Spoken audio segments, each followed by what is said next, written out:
Hello, my name is Rajkumar Sharma. I am BTech from IIT Dhanbad. I am author of Irodo Solution. I have 10-year experience in teaching field of IIT JEE Advanced, IIT JEE Mains, KPPY, NTSC, INPHO exam and IPHO exam. तो आज मैं आप लोगों को JEE mains में एक important topics होता है प्रिंसिपल ऑफ कम्युनिकेशंस। तो इस पे एंटीना पे बेस्ड मैं क्वेश्चन सॉल्व करूँगा भी और उसकी डिटेल्स भी आपको बताऊँगा। तो एंटीना बेसिकली दो तरह से होते हैं, एक को बोलते हैं मोनोपोल एंटीना और एक को बोलते हैं डाइपोल एंटीना। तो सबसे पहले बात करते हैं डाइपोल एंटीना कैसे वर्क करता है। तो डाइपोल एंटीना के विषय में बताना है तो मैं आपको बता दूं, सपोज करिए एक कैपेसिटर है, कैपेसिटर, इसका कैपेसिटेंस C है और इसको एक इंडक्टर कॉइल से मैंने जोड़ दिया। अगर इस कैपेसिटर पे सपोज करो किसी टाइम पे चार्ज Q है तो इस प्लेट पे -Q चार्ज है। तो हर्ट्ज ने कहा कि चूँकि चार्ज मूव करता है, जब चार्ज पार्टिकल एक्सेलरेट करते हैं तो इलेक्ट्रोमैग्नेटिक रेडिएशन देते हैं। तो इस एक्सपेरिमेंट के करने के लिए उन्होंने क्या किया कि इस पॉजिटिव प्लेट कैपेसिटर से इस तरीके से एक एंटीना जोड़ा और इस तरीके से एक एंटीना जोड़ दिया। इसमें ये जो थिकनेस है, ये जो लेंथ है, this is greater than compare to this one, इससे ये बहुत ही ज़्यादा था। चूँकि ये मेटल प्लेट है और इस पर पॉजिटिव चार्ज है तो इस मेटल प्लेट पे जो इलेक्ट्रॉन्स होंगे उस इलेक्ट्रॉन के पॉजिटिव चार्ज ऐसे खींचेगा। जब ऐसे खींचेगा तो यहाँ पे क्या आएगा, पॉजिटिव चार्जेस आएंगे। और चूँकि इस प्लेट में निगेटिव चार्ज है तो इस मेटल प्लेट के इलेक्ट्रॉन्स की रिपेल करेगा तो इस साइड में निगेटिव चार्ज आ जाएंगे। और इस पॉजिटिव चार्ज का एक्सटेंट इस बात पे डिपेंड करेगा कि इस चार्ज Q की वैल्यू कितनी है। ये जितना ज़्यादा होगा इसका स्ट्रेंथ भी उतना ही ज़्यादा होगा और ये जितना ज़्यादा होगा उतना इसका स्ट्रेंथ ज़्यादा होगा। ओके, तो मैं कह सकता हूँ कि चूँकि इस प्लेट का चार्ज चेंज होगा बिकॉज ऑफ LC ऑसिलेशन। जब ये चार्ज चेंज होगा तो यहाँ का चार्ज चेंज होगा, या यूँ कहूँ तो पॉजिटिव चार्जेस ऐसे बढ़ रहे हैं। अगर पॉजिटिव चार्ज इस तरीके से मूव कर रहे हैं तो इसमें करंट फ्लो कर रहा है, या यूँ कहो तो पॉजिटिव चार्ज एक्सेलरेट हो रहा है। वैसे इसमें नेगेटिव चार्ज का एक्सेलरेशन है। तो अब हम लोग बात करेंगे कि किस तरीके से एनर्जी ट्रेवल कर रही होगी। तो देखिए, अगर मैं कहूँ कि यहाँ पे एक पॉइंट सेलेक्ट करो तो इस पॉजिटिव चार्ज की वजह से इस पॉइंट पे इलेक्ट्रिक फील्ड ऐसे आएगा, इस नेगेटिव चार्ज की वजह से इलेक्ट्रिक फील्ड ऐसे आएगा। तो रिजल्टेंट इलेक्ट्रिक फील्ड इस तरीके से हो गया। इसका मतलब ये हो गया कि अगर मैं इस स्पेस में बात करूँ तो इलेक्ट्रिक फील्ड स्ट्रेंथ इस तरीके से दिखेगा, ऐसे दिखेगा। ये इलेक्ट्रिक फील्ड का डायरेक्शन है। मैं यहाँ पे दिखा दे रहा हूँ आपको X axis, Y axis and Z axis. तो एक्स डायरेक्शन में इलेक्ट्रिक फील्ड आएगा। Electric field basically X direction में आ रहा है। अब बात करेंगे मैग्नेटिक फील्ड्स की। अच्छा, जब ये चार्ज पार्टिकल, जब यहाँ का चार्ज चेंज होगा, जब यहाँ का चार्ज चेंज होगा तो इस इलेक्ट्रिक फील्ड की वैल्यू चेंज होगी। और जब इस इलेक्ट्रिक फील्ड की वैल्यू चेंज होगी तो मैं कह सकता हूँ कि यहाँ पे मैग्नेटिक फील्ड भी डेवलप होगा। क्यों? क्योंकि आपको पढ़ाया गया होगा इलेक्ट्रोमैग्नेटिक इंडक्शंस में, a varying magnetic field produce induce electric field and a varying induce electric field produce magnetic fields. तो चूंकि ये चार्ज की वैल्यू चेंज हो रही है तो यहाँ पे इलेक्ट्रिक फील्ड चेंज हो रहा होगा। ये इलेक्ट्रिक फील्ड वायरिंग है मतलब मैग्नेटिक फील्ड आएगा। तो क्वेश्चन मैग्नेटिक फील्ड किधर आएगा, चलिए पता करते हैं। चूंकि ये चार्ज का मूवमेंट ऐसे हो रहा है तो करंट ऐसे फ्लो कर रहा है, इसमें इलेक्ट्रॉन का मूवमेंट ऐसे है तो करंट ऐसे फ्लो कर रहा है। तो इस पूरे वायर में करंट, इस वायर में करंट ऐसे फ्लो, इसमें भी करंट ऐसे फ्लो हो रहा है। तो अगर करंट का फ्लो ऐसे है, करंट का फ्लो सपोज करिए ऐसे है, तो करंट का फ्लो ऐसे कोई पीछे मैग्नेटिक फील्ड, तो अपने दाहिने अपने थम्स को करंट का डायरेक्शन लगाइए, फिंगर बताएगा मैग्नेटिक फील्ड्स, या इस करंट से घेरिए इसको तो मैग्नेटिक फील्ड आएगा इस डायरेक्शन में। मतलब मैग्नेटिक फील्ड्स आपको इस तरीके से रिप्रेजेंट किया जाएगा। This is the direction of magnetic fields. इसका मतलब इलेक्ट्रिक फील्ड जो है एक्स डायरेक्शन में है और magnetic field minus Z direction में। तो इलेक्ट्रिक फील्ड ऐसे है और मैग्नेटिक फील्ड ऐसे है। अब इसी में देखिए, इलेक्ट्रिक फील्ड इधर दिखा रहा हूँ, मैग्नेटिक फील्ड इधर दिखा रहा हूँ। और मुझे पता है कि जो इलेक्ट्रोमैग्नेटिक वेव होती है वो इलेक्ट्रिक फील्ड और मैग्नेटिक फील्ड के प्लेन के परपेंडिकुलर मूव करती है। ई क्रॉस बी के डायरेक्शन में मूव करेगी। इसका मतलब अकॉर्डिंग टू इलेक्ट्रोमैग्नेटिक वेव मैं कह सकता हूँ ई क्रॉस बी में लाइट रेज मूव करेगी। तो जो लाइट रेज होगी, चूँकि इलेक्ट्रिक फील्ड इधर, मैग्नेटिक फील्ड इधर है, तो इलेक्ट्रिक फील्ड इधर है, मैग्नेटिक फील्ड इस तरीके से, तो ई क्रॉस बी थम आ गया ऊपर, तो एनर्जी इस तरीके से ट्रेवल कर रही होगी। ओके, ये तो मैं इलेक्ट्रोमैग्नेटिक वेव के हेल्प से समझा रहा हूँ कि अगर एंटीना इस तरीके से है तो ये जो एनर्जी रेडिएट करेगी वो इस तरीके से रेडिएट करेगा, इस तरीके से रेडिएट करेगा एनर्जी। इसको मैं चाहूँ तो स्ट्रिंग वेव के कॉन्सेप्ट या साउंड वेव के कॉन्सेप्ट समझा सकता हूँ। एक सिंपल और रफ डिफरेंस बताया जाता है कि वेव एक डिस्टर्बेंस है, एनर्जी है, डिस्टर्बेंस जो एक प्लेस से दूसरी प्लेस तक मूव कर रहा है। तो देखिए, अगर आप इस चार्ज को चेंज कर रहे होंगे तो क्या इस इलेक्ट्रिक फील्ड का स्ट्रेंथ बदलेगा। तो इसको चेंज करने के बाद यहाँ पे भी चेंज होगा, यहाँ पे भी चेंज होगा, यहाँ पे भी चेंज होगा। लेकिन कोई पूछे कि बताइए सबसे पहले चेंज यहाँ पे होगा कि यहाँ पे होगा, तो आप कहेंगे सर सबसे पहले चेंज यहाँ पे होगा, क्योंकि जो यहाँ पे डिस्टर्बेंस आया है वो लाइट की स्पीड c से यहाँ पहुँचेगा, लेकिन पहले यहाँ पहुँचेगा क्योंकि इसकी दूरी कम है कंपेयर टू इसके।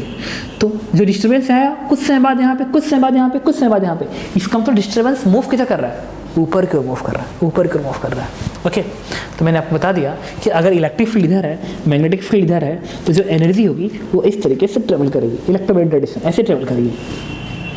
तो यहाँ पे एक बात तो क्लियर होगी आपको कि अगर ये डाइपोल्स एंटीना है तो एनर्जी का ट्रेवल इस तरीके से होगा, इस तरीके से होगा, इस तरीके से एनर्जी का ट्रेवल होगा। एनर्जी इस डाइपोल के एक्सिस के डायरेक्शन में ट्रेवल नहीं करेगी, एक्सिस में ट्रेवल नहीं करेगी।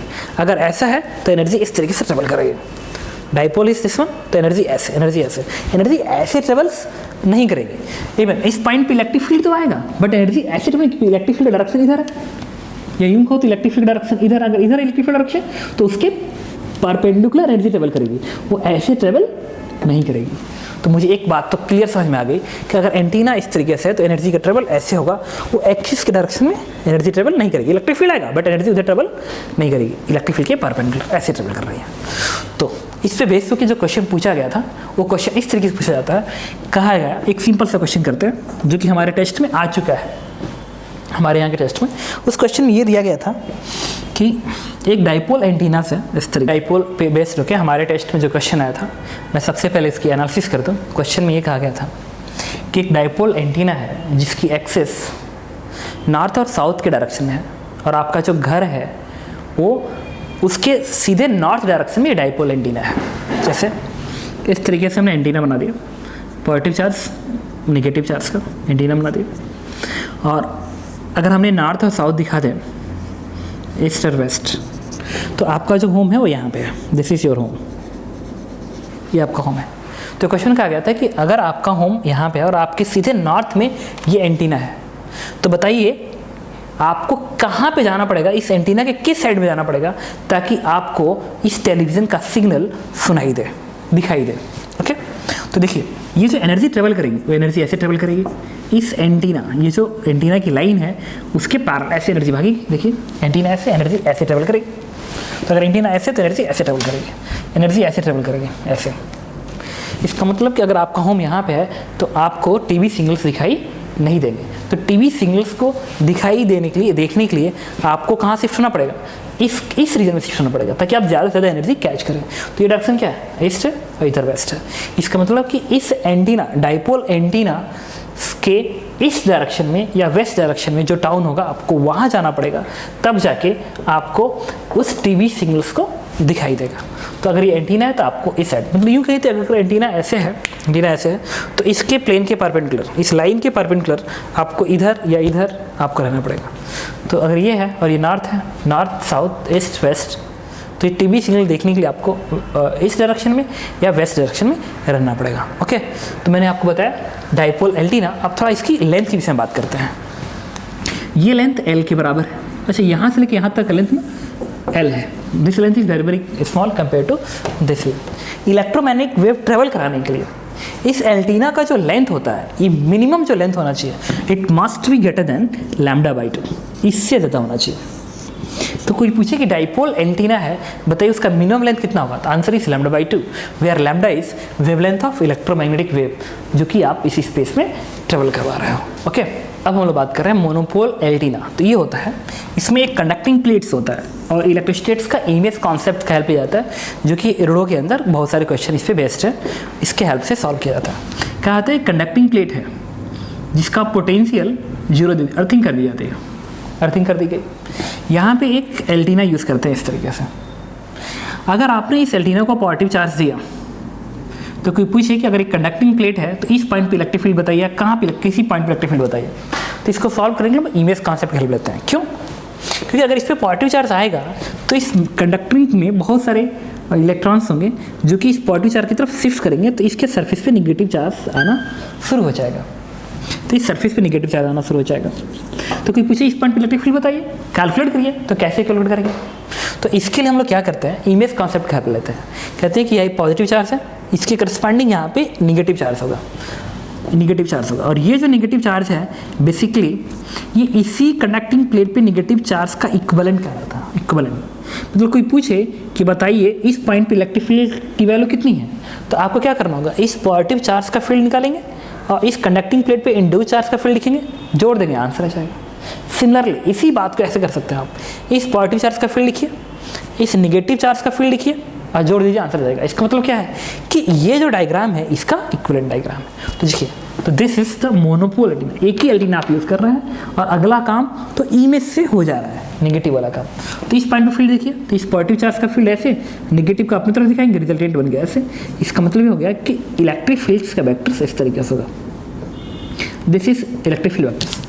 अब मैग्नेटिक फील्ड वेक्टर की बात करेंगे, तो चूंकि चार्ज इस तरीके से आ रहा होगा, पॉजिटिव चार्ज इस पे ऐसे आ रहा होगा, तो करंट अगर ऐसे फ्लो कर रहा है, करंट ऐसे फ्लो कर रहा है, तो मैग्नेटिक फील्ड इस पॉइंट पे घेरिए इसको, बाहर आ गया मैग्नेटिक फील्ड इस तरीके से।